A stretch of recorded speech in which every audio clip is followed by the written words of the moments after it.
I've been a collector for a very long time. I have used my collections to create my 175 documentaries, my 18 books, to create LP records, greeting cards. These things have a purpose.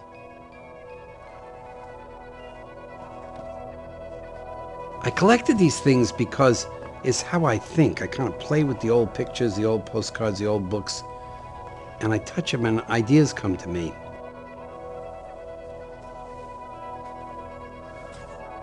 It's how I create.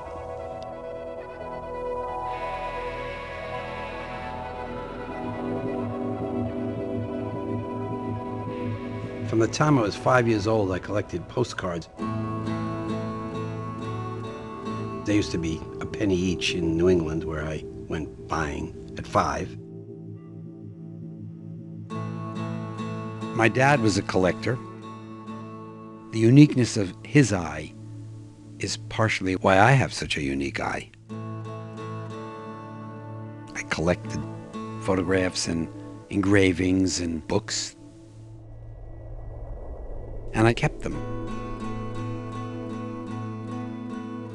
Hundreds of them.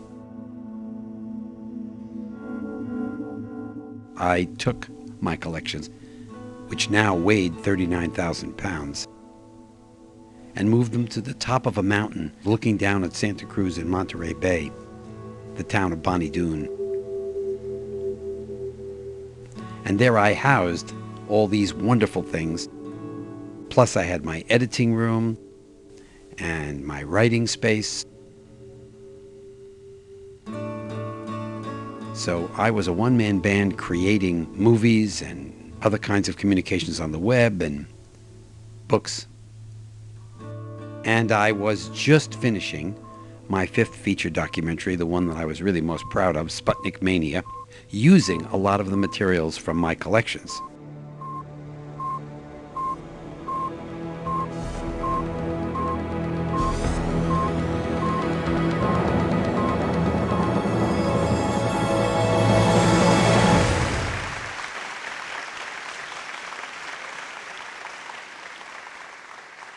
With little change of pace now, the session's called What is Life? There's a lot of ways of answering that question.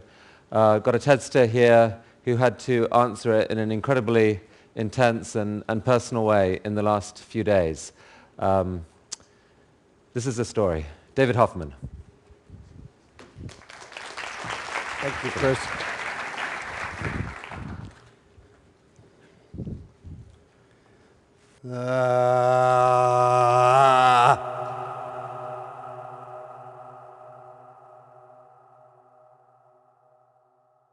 I had a fire 9 days ago.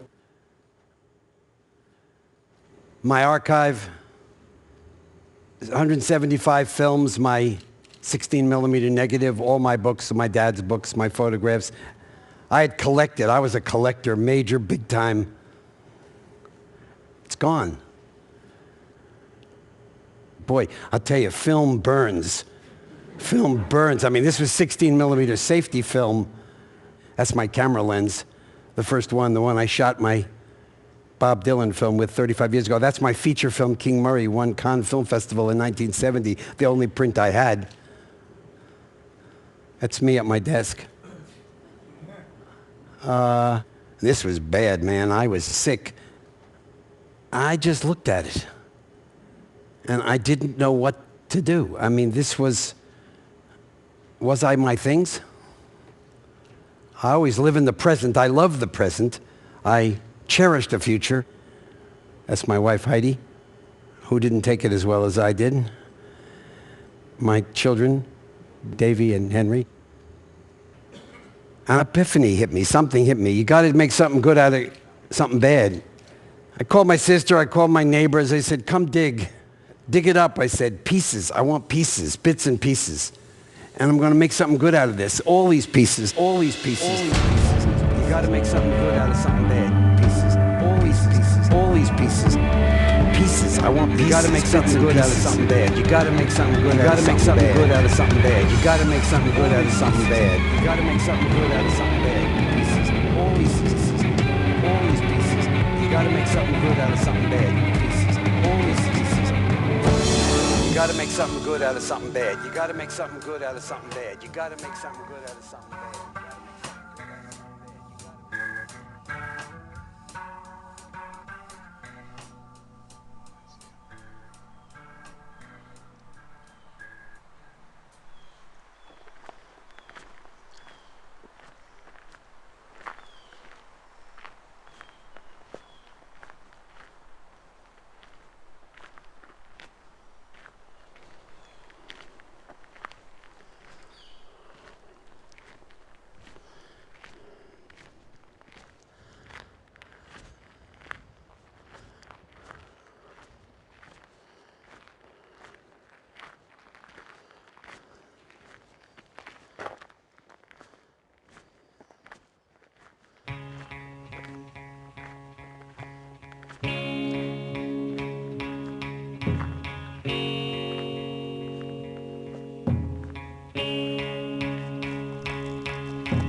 It was just a few days after Ted where I came back to the house with a filmmaker friend of mine.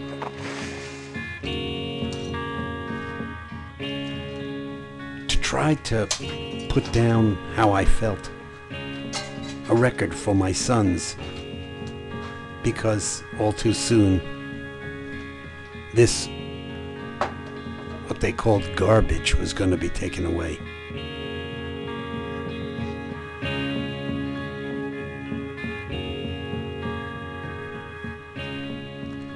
I had to say how I felt.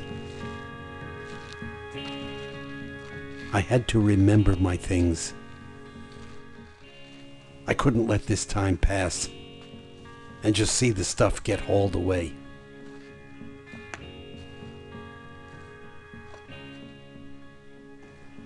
I don't like coming here. I came up here today because I had to. Because somebody has to tell the story and it's in my brain. If I don't say it, it doesn't get recorded. Hello, this is Tim Page in the Page basement. When I say light, it means nothing. When I say action, it's not running. When I say camera, you're on. Action! I understand that people don't want to be photographed. I'm 89 years of age. And I'm here having a ham and cheese sandwich. And exploders, and for me the war was over. That's the story of the 100-some films I've made, and the story of the insane desire to get stories. This is Dave Hoffman. He's the executive producer and director of this picture of the institution today. He'd like to say a few words. Capturing stories, telling stories is my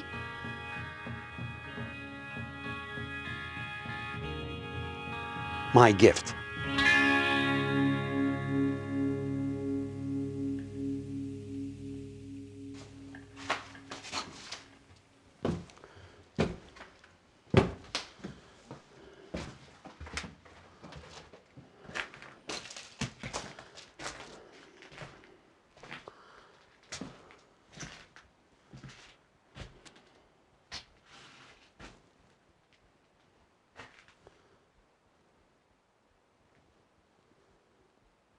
I lived here for 10 years, and this is where my paper was that I collected since I was a boy in New England. My photographs, my magazines. If you're not a collector, you don't understand. But if you're a collector like me, that's a hard loss. I could find you an ash right out there, right now. I could tell you where that came from because I knew every picture, every book, every painting, every piece of writing. You know, people were always asking me why I collected. like that can was tobacco. This was like a tobacco box. And I had cards that had pieces of tobacco because I was going to do something on smoking someday. I mean, you don't understand, unless you're a collector, what losing everything that you had assembled. They were all put in places. Like I had them, like right over there were Jesus pictures. Because I feel Jesus is really powerful. Up over here, I had snapshots of women being photographed by other women. I was going to do a book on that. Here I had pieces of dolls' heads that I was going to make a wall of just heads, hundreds and hundreds of heads. Everything was organized in this collections room. And if you look out over here, you can see the fire people, men and women, they tried to save everything. They tried to throw everything out the window. Everything is just dumped, which is how I wanted it left, kind of like a mausoleum, like a memorial. They say it was electrical. Maybe it was that lamp right there. Who the hell knows? I don't really care what it was. I care what it did.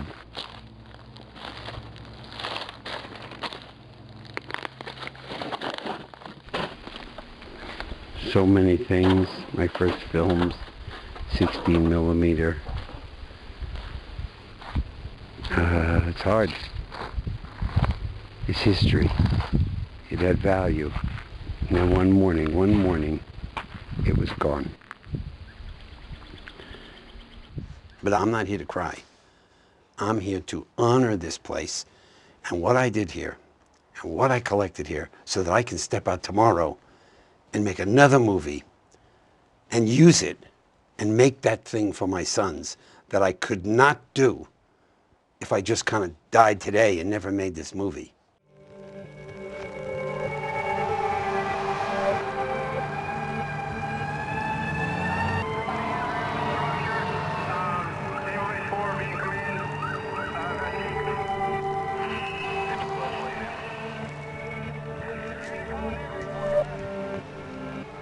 When the fire hit that morning, I wasn't here. I was here maybe 30 minutes later, and Heidi was here. She ran out the front door with the children. The explosion blew right out the window, and she ran thinking the neighbors were going to get burned because the trees were going to burn down. And she looked back, and she saw my second floor film crash right through.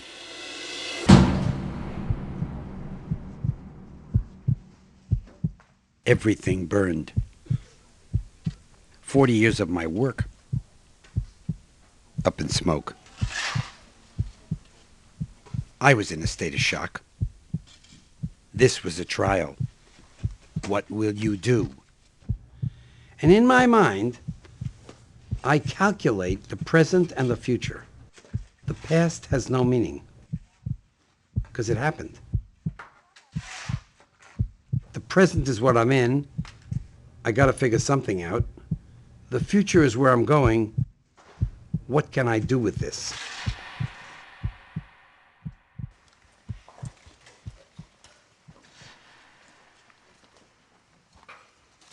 Within 24 hours of the fire, I went through everything out here, every inch of this stuff, with my daughter and my sister and neighbors helping me. We pulled out little pieces of remembrances. Would they mean anything to anybody else? No. They certainly have no value anymore, but they meant something to me. So I sifted through everything. I mean, you gotta look at these piles of stuff out here and know that every single paper out there, every single book, every single piece of film I know. It's not like it was just kept here in some library that I never looked at.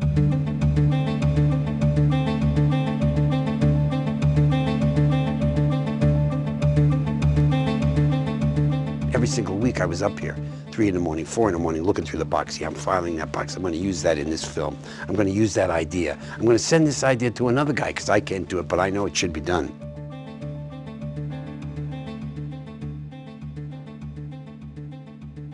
I dug like a crazy man. And I knew what I was looking for. Pieces of the memories that I could share with someone else, particularly my sons. I'm going to just film the place where Henry was born. This is where Henry was born. Right now it has clothes on it, but in that chair, Henry was born. It was really amazing. I was there. He came into my arms, and he walked around. This is what he saw. My father's rock. He saw himself in the mirror. Yeah, I look kind of rough this morning. Unshaven. But, you know. And it was, I think it was middle of the night. The lights had come back on. The chair was right here. And, of course, that's what we see out our window. I have 2 sons. Henry, he's 6. He lived here. He was born here. In that room up there. On that chair that's gone. And Davy, he's 2. And I don't have a lot to leave them. And I'm an old man. Look at my hair. And I wanted to leave them my father's paintings and my films. That was what I felt my asset was. That was what I could leave these boys so that they would know their dad, because they could see his films and they had all this history. So when you lose your history and you're not young and you want to leave something that has meaning, that carries the values of you, that's a hard loss.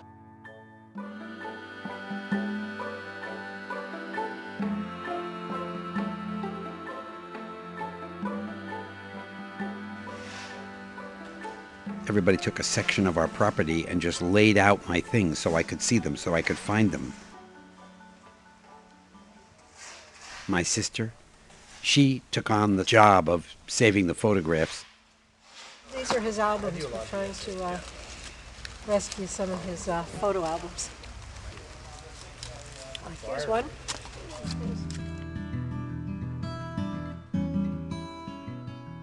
So I got these thousands of curled up pictures, don't know what to do with them right now. I'm interested in still photography because I believe that stills capture moments in time and that you can look through the still into much more than is there.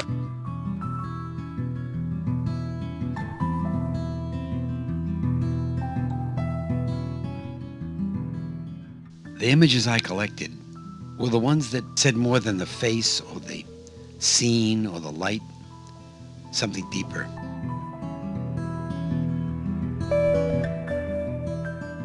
I know women have the power, the heart, the soul, the emotion. Women are more than interesting. 1,000, 1,000,000 different emotions and ways and looks. So I collected women photos, and I liked the ones where they expressed themselves to each other. In other words, the camera person was a woman, rather than the ones where they were posing for a man. And I got, by collecting these things, where I could see the difference. I oftentimes could see the shadow, and it was a woman's hair or hat.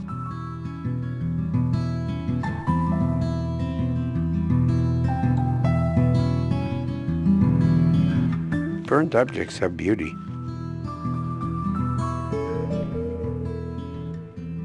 It's beautiful in a way. I'm intrigued by burned.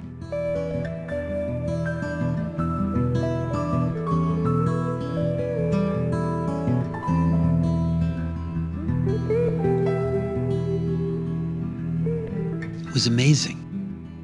It was like the fire was adding, not to the value of these things, but that wasn't really what I wanted anyway. What I really wanted was the image and the power of the image, and the burn added to it. And I keep looking at the negatives burned. And yeah, you can still see that. Wait a minute, hold on. That's me. On an oil rig in the North Sea. 1974. I'm filming mobile oil television commercials, and boy, were they fun. Well, we're a little bit north of the North Sea. That's where we are. About 61 degrees, 20 minutes north.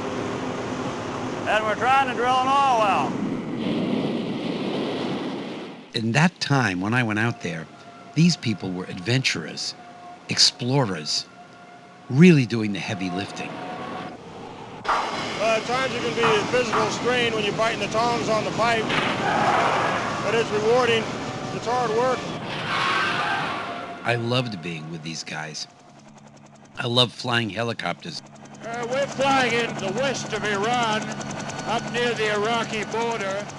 I loved being dropped onto oil rigs, going through the jungle and all of it. And the first people that come along have to cut a line with their parangs, knives, and cut through the jungle. Okay, send him tone.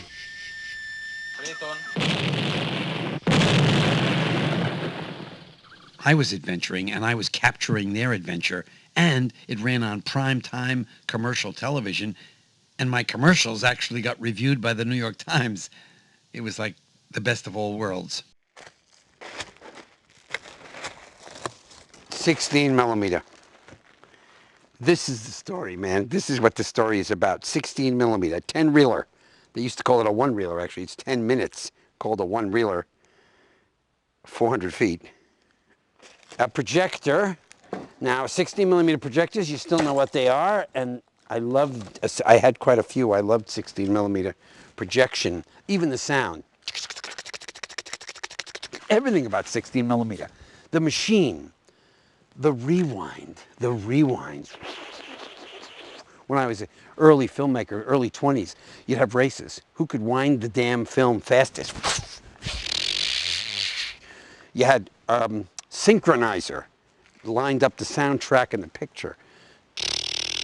You had a scope. I had it all upstairs here, everything. I had a whole 16 millimeter rig, and I was working 16. Scope, which had counters on it.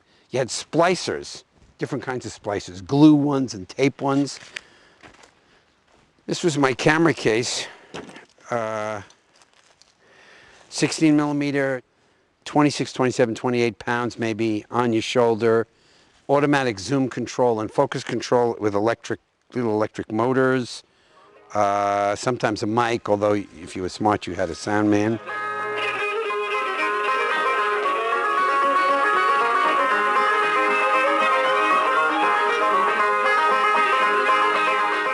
Movie making, the way that I loved it, was spectacular, ordinary people just going through some experience and letting you accompany them and ask them questions, and some good music.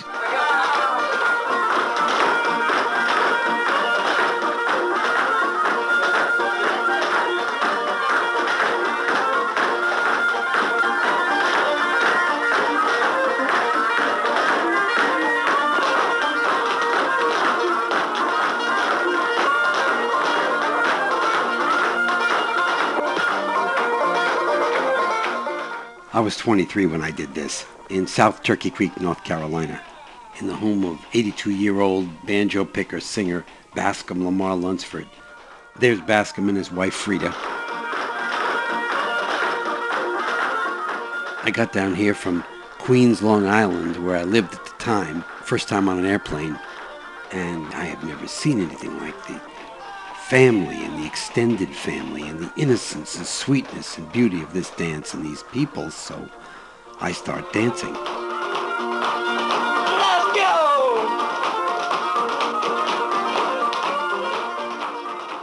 That's me, dancing with the camera. Nobody had ever done that before, and I certainly had never done that before, and boy, was I lucky to be there to film this.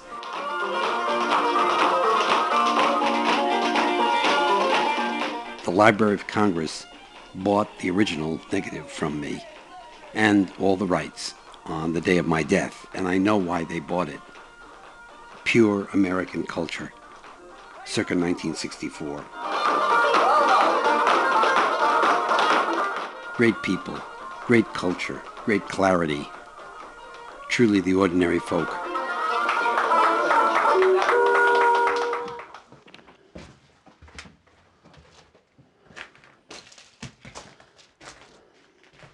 This was the staircase that went up to my archive. And that archive was my 44 years of filmmaking, my life in film.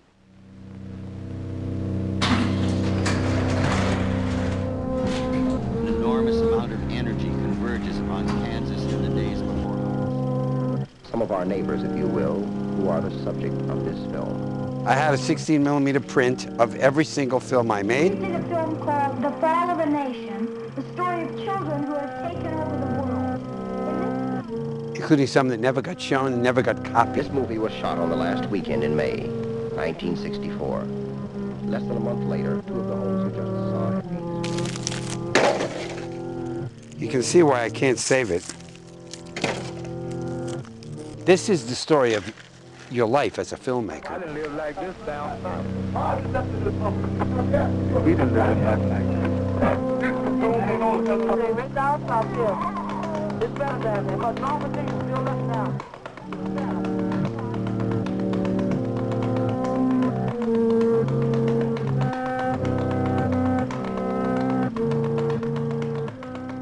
And thank God for digital, because some of this stuff, yeah, I do have it. It's not great, like 16mm is great. It doesn't have that grain, but it's okay, digital.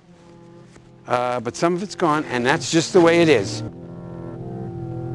And being a saver, I had saved bits and pieces, the outtakes. The outtakes are where really the honesty of the story is, you know, the stuff that isn't there when the camera's rolling. But I kept those outtakes, and I rolled film like a traditional documentary guy. Sure, I said the show was over, but it really wasn't, because I was still filming. I had saved my first interview with Bob Dylan.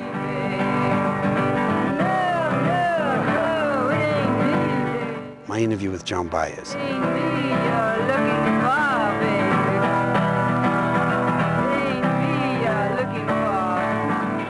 1972, out to California to film her singing in her home. Such a powerful person who actually took showers with her clothes on outside. I'd almost never been to California, and I'd never seen anything like that.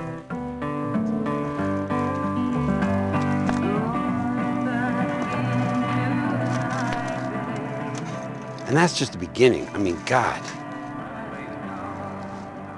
But other stuff that I had saved. Alfred Eisenstadt, the great photographer from Life magazine, when we went to Germany together. Ronald Reagan before he was president. Johnny Cash, off the cuff stuff. Jimmy Doolittle in the last moments of his life. My film with B.B. King. Excuse me. This is Dave Hoffman. He's the executive producer and director of this picture in the institution today. Would you like to say a few words? My partner and I have been working for this concert for about a year. You haven't seen us, and I guess I haven't seen most of you, but it took us a year to get this thing to come off, and I still don't know what it's going to be like. I understand that people don't want to be photographed, so anyone who's behind that line will not be shot by the cameras. Okay? Come on now. Mr. B.B. King, come on.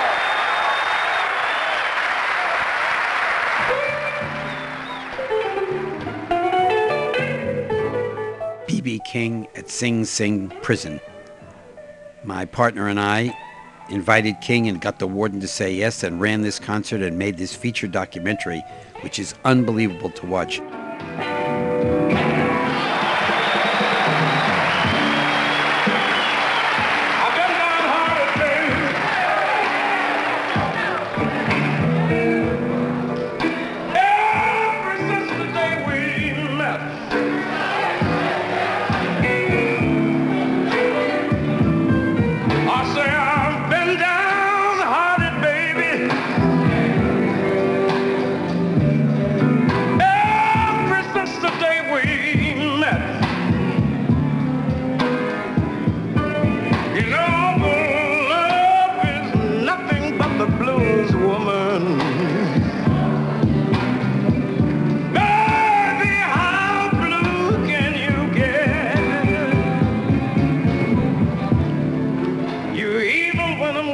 baby. And you are jealous when we're apart.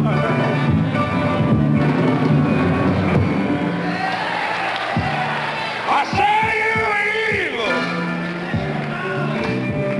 You're so evil when I'm with you, baby. And you are jealous when we're apart. How blue can you get, baby? The answer's right here in my heart. I gave you a brand new Ford, but you said I went in Cadillac. I bought you a $10 dinner, and you said thanks for the snack. Let you live in my penthouse. You said it was just a shack. I gave you 7 children, and now you want to give them back.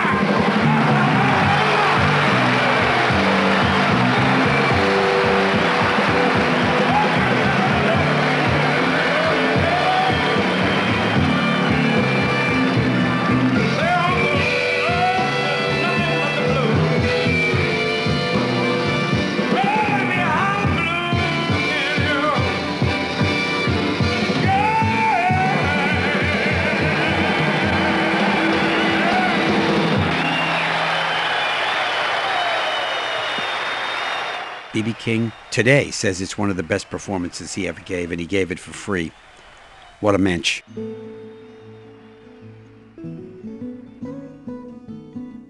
Fantastic.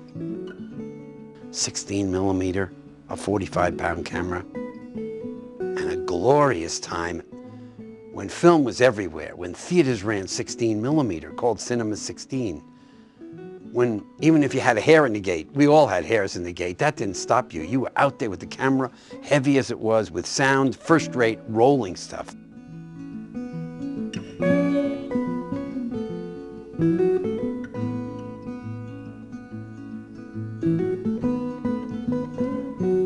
And you know what? Everybody you were filming, just about, had never been filmed before. Most of them had never seen a camera like that. So when you approach somebody in the street and you said, hey, could you tell me what you think of? Well, they'd never been asked. They'd never seen themselves on television. What a moment. We're asking people to interpret for us what they think of the term brotherhood, not particularly in a racial... I don't know that. I don't know that. No, I'm sorry. It's a touchy subject, sir. Filming, quote, man on the street, unquote, was something back then. We just want to ask your opinion. I said I can't do anything, she said. I'm not asking you to do anything. I just asked what your feelings were on it. I don't know, because I don't understand very good, the situation in English. I don't know anything. I thought up the idea of asking people what the word brotherhood meant. You don't know what it means? No. I really don't know enough about it to express an opinion. Well, I don't quite understand exactly what you mean about that, you know. I don't quite understand what you mean by that.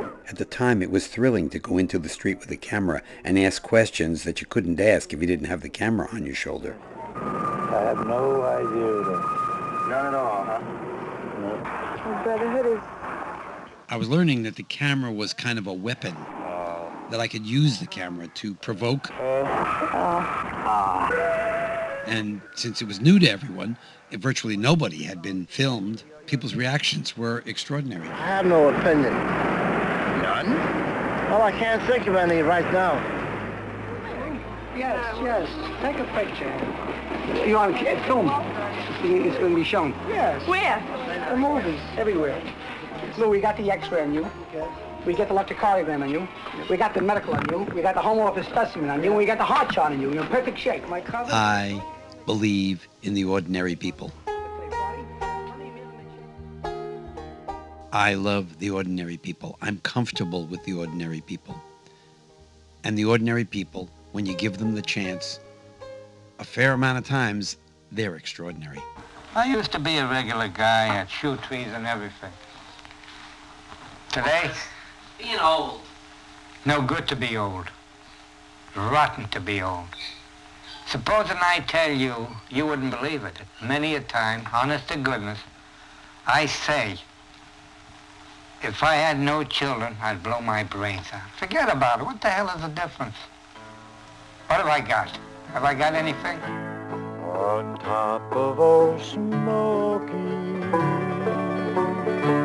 all covered with snow, I lost my true lover. I was courting still. I guess you people have been wondering about these uniforms we've been wearing. See, this is Morris's Body Shop down here at the foot of the hill. We work on cars. They tear them up and we fix them, paint them. Why cars instead of music? Well, you know, after you get along in life, you got to have something to fall back on. Well, I fell back a long time ago. And since then, we've been beating out bodies and painting bodies and working on cars for a living. I must say it's hard, but what ain't hard to make a living out of this day and time? Of course, back in when we was in music years ago, come easy, go easy, and God sent Sunday every day. But now, you work every day and you rest on Sunday, right?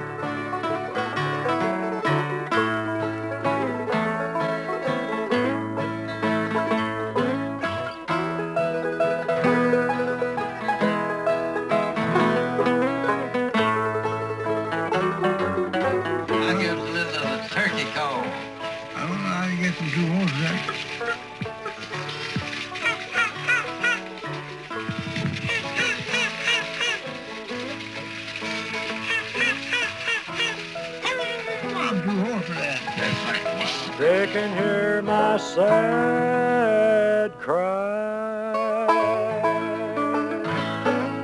Very good, very good. Thank you. Ordinary people.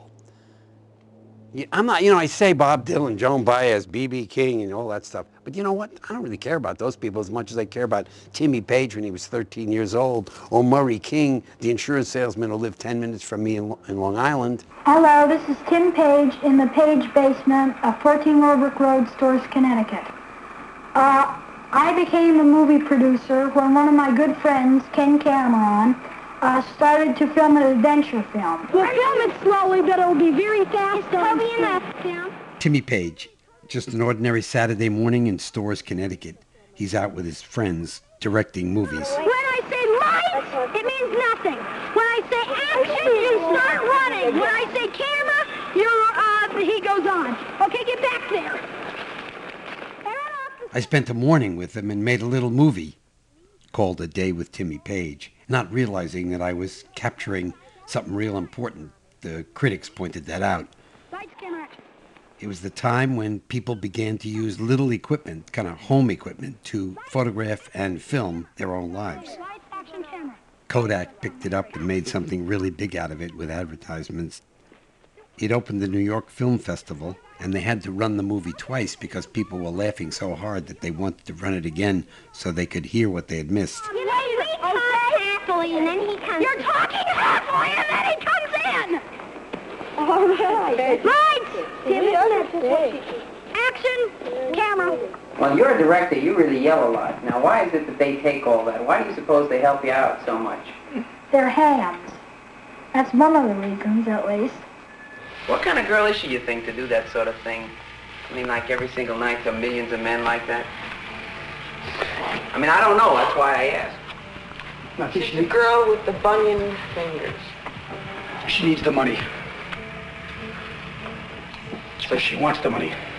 So listen, there's something interesting about So it. she's doing it completely for the money. She's not working there for health. There's better jobs than rubbing everybody's backs and temples. She's doing temples too, you know. King Murray, 1971, America under attack. Me confused myself about how I felt about it, so I filmed this very outspoken, outrageous insurance man from Long Island, near where I lived. It sure touched an ember in a lot of people because I got the most positive reviews, one of the 10 best films of the year, and the most negative reviews in a national magazine. David Hoffman should be thrown out of America for making this movie. Obviously, it touched a nerve. Why are you getting me all dirty? Dirty? I'm clean. Yeah. my competitor, the 6'6" guy, was going to buy one of our friends tonight. If he bought, I would have felt very bad. I would have missed a whole night's sleep. I mean, I could afford to buy her too, but I wouldn't buy her. I don't want her to be sold. She's not a Ginza. She's not in a Ginza. You know what a Ginza is? That's a Chinese or Japanese marketplace where they used to sell the slaves. They put them up on a platform to sell the slaves that way. So this gorgeous girl tonight is not to be sold. She's our friend. This is our buddy. That's why I wanted her to sleep in the room and, like a little baby, go to sleep, nobody bother her. I'd call King Murray kind of extraordinary, ordinary people.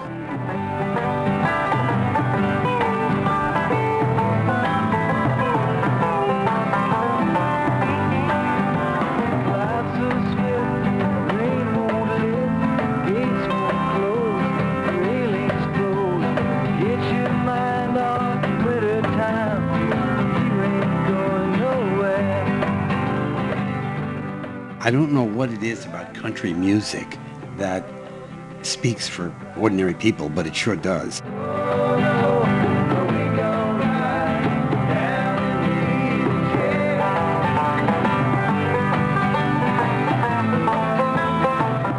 Earl Scruggs was one of those extraordinary people who made it as big as you could get. But in my filming with him, he treated me and the people around me gloriously, with great humility. We got together with the Byrds for an outdoor recording session at Earl's farm with Roger McGuinn and the group.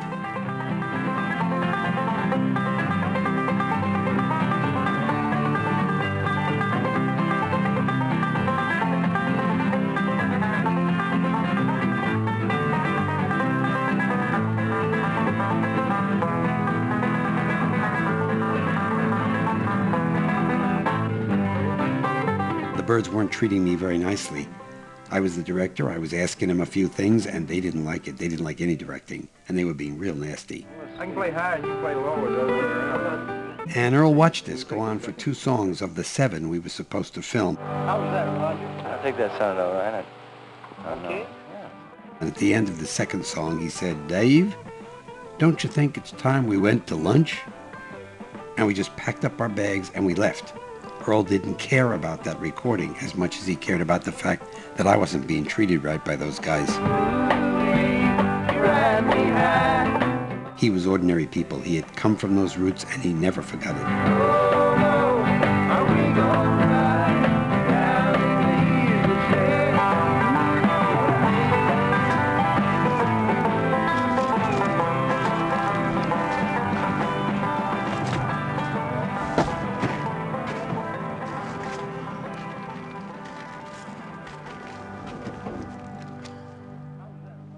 Well,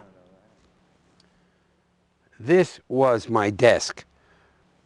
3:30 every morning I'd sit at that desk and I'd write in the morning and I'd edit. I had my edit suite here. I had all my films upstairs.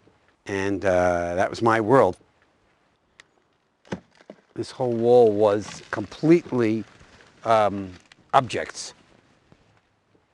Mini DV, DVD was over there. Audio tape was up top of Heidi's grandmother and other tapes because I had for a while a small tape recorder, which also got burned, a teeny tape recorder. And there was a year of my life where I put the tape recorder on with a mic below my shirt and recorded everything.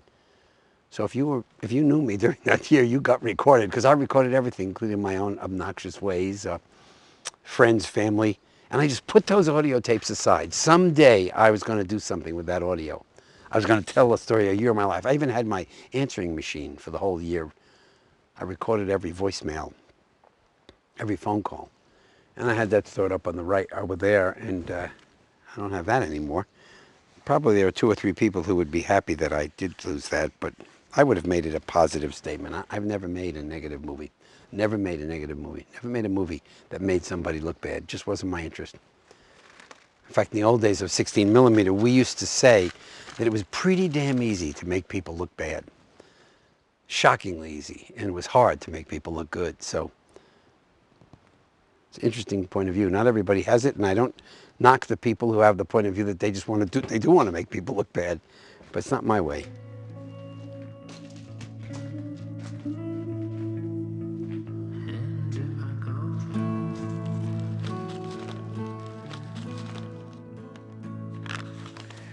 Wow, what the hell's that?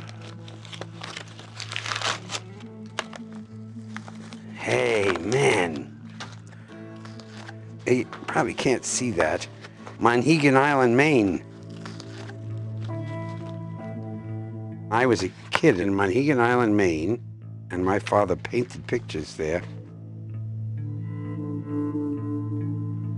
My dad was a beautiful, sensitive, gentle, kind man. When he was at the Rhode Island School of Design, the teacher told him that he'd never become an artist. That's one of his paintings from his art school. He did become an artist, but he didn't have the confidence to become a fine artist. In fact, he didn't sign his name on most of his paintings. He was a loner in a most beautiful way, and that is an image he made of himself. Dad didn't just do paintings, he mostly painted things. He loved rocks. He loved making a circle on an object that couldn't have a perfect circle made on it. He made rocks for everybody, and if you were lucky, he would come to your house and give you a rock made for you. My dad lived a hard life, a lot of hard times, but he had that attitude of make something good out of something bad, for sure. His painting of this poem speaks for him. From tomorrow on, I shall be sad. From tomorrow on, not today.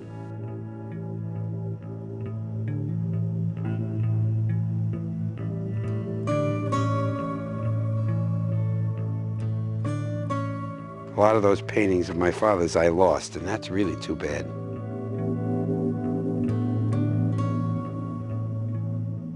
He was a poor artist, a starving artist, a graphic designer, but never really had any guts to sell himself, so never made any money. But he did collect type, and I loved my collection of type, which was left me by him, and that's beautiful. That's from 1860. These were little things that sold the steam engine. These were like used on your business card. Toy dealer, trunk maker. I still love this. I love this paper. Yeah, you could buy more of it, you know. Hey, look at that. I mean, look at that. My father loved it, and I love it. Cuts. And last month, I went on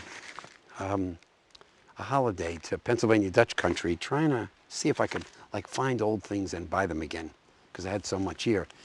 And I went into the store, and I saw a book I had. And I said to the guy, I'd like to buy that book. He said, oh, no, that book's not for sale. That's just here because I love it. And it was one of the ones I had. It was like this, one of the ones my father had given me. So I walked out of the store and I said to Heidi, I don't know if I'll ever buy anything again. I don't know if I should. That was an era, that was a time, that was New England, when you could go into the antique store like I did when I was a kid and just say, how much is that book? 25 cents, 50 cents. It didn't matter what the book was in the book. It was all books for 25 cents. From the Civil War. People in their 90s when I was in my early 20s. That era's gone. You can't walk into a store in California and have somebody give you a book from the Civil War for 25 cents or anything like it. So.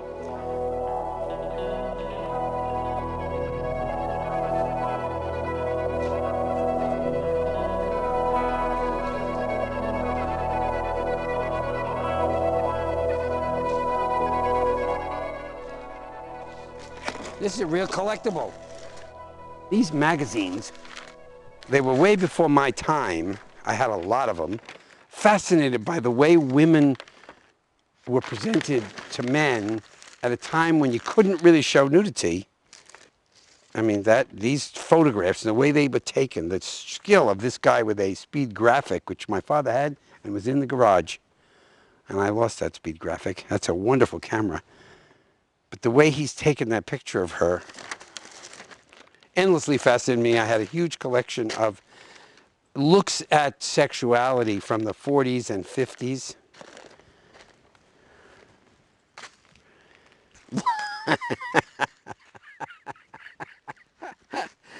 The boys who are with me out here today, and I got 2 boys with me here because I had to have people who had white hair here.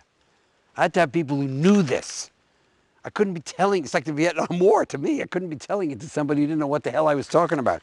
Sync log. We used to have 2 separate tracks, the picture track and the sound track. And the sync log told you how to sync up the sound, which was a wonderful thing to do. You can see that. I'm thinking that I'm going to have an art show, and I'm going to, whoa. I think you're all right. Here now. Yeah, no, you know what? I'd walked on that thing 50 times. Ray? Yeah, that's fine. I'm ready. Let's take a look here for a second. No, actually, I'm fine, believe it or not. I just kind of went straight. I think you are, yeah, but we won't work on that anymore. I believe that audio is everything. I believe that film isn't about picture first. It's about sound. And I believe that any great camera person, and I was pretty good in my day, knows it. You got to have sound. Sound's got to be rich. It's got to be alive. So I kept all these records so that I would have the right kind of sound. And I used to play them before every movie. In the midst of working on the movie, I'd play the records. Some were music, and some would talk. A lot would talk. Here's something really rare. This is a tape of my mother on something called half-inch. It only lasted... It only lasted for a short time, and then half-inch was gone. And that's my mother's tape. I want to do this tape because I seem to have a great deal to say. No, but what is this inner thing? This inner thing is vitality for life. I can't explain it another way. Whatever situation I'm in, I get something out of it. I think I've learned more in my last illness about myself and about the way I've lived my life, and I find it a most exciting subject. I don't know if it will be to other people. Maybe it will be to my grandchild. But I find I find myself most exciting. And all this, I learned a great deal of this in the hospital. And I realized that all my life, inside of me, secretly, I thought I was going to be someone great. Well, I may not have done anything great, but I sure lived life in a great way. That's what I'm beginning to realize now. Always, I seem to make decisions that were like accidents, and I realize now they weren't accidents. They all went in the right direction. Maybe the situation was even not so good, but I lived it. I didn't just pass through it.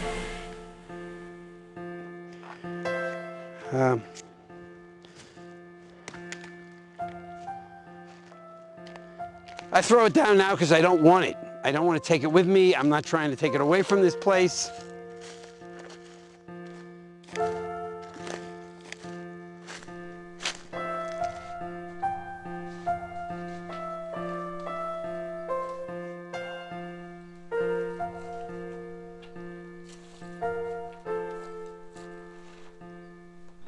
I loved this house.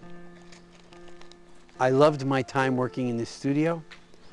I loved being able, as a one-man band, totally, as one alone, write the script, record the sound, edit, find the pictures, shoot the pictures, all here without anybody else around, pick it away down from here, and put it on television or show it, and a million people could see it. It was all done here in Body Dune, at the top of the mountain looking down at Santa Cruz.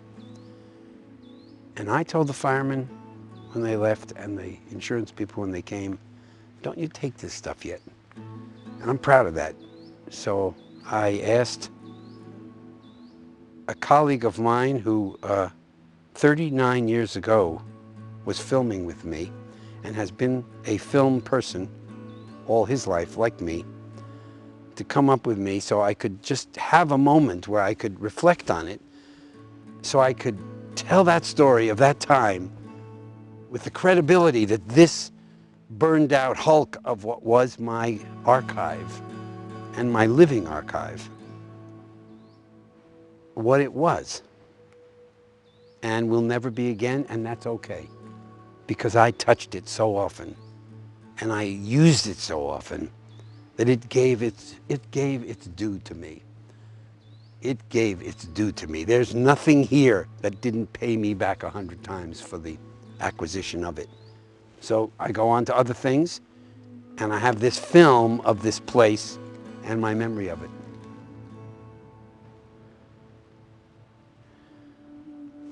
And that's really all I got to say.